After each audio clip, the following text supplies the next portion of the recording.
Je vais retester l'UB, je sais pas comment vous dites. Je vais faire chauffer mon lait à la casserole, je vais le faire mousser un peu dans la tasse.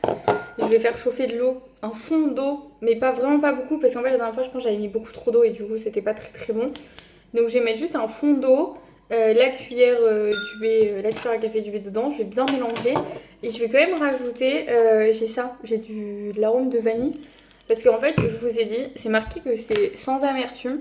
Mais alors, je l'ai trouvé pas très bon et très amer. Mais il faut que je le finisse, donc je vais trouver une autre solution. Je vais lui donner une deuxième chance, donc c'est parti. Du coup, j'ai récupéré Je vais prendre que ça, je pense. Voilà. Notre extrait de vanille. Alors, je vais essayer de pas en mettre beaucoup parce que ça, c'est très fort. La dernière fois, les gars. Un moment.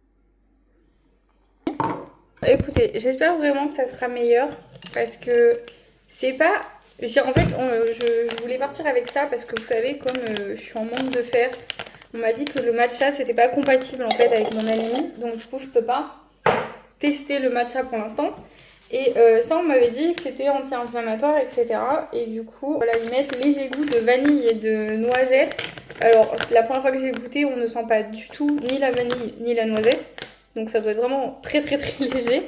Et donc c'est pour ça, là, j'ai rajouté de la vanille. Mais je pense que si j'avais du caramel, en vrai, avec du caramel, ça serait super bon. Ah oui, c'est quand même meilleur. Parce qu'en fait, je sais pas, il y a une espèce d'amertume que j'aime pas trop.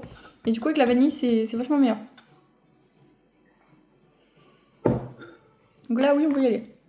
Du coup, c'est bon, j'ai trouvé comment je vais le boire.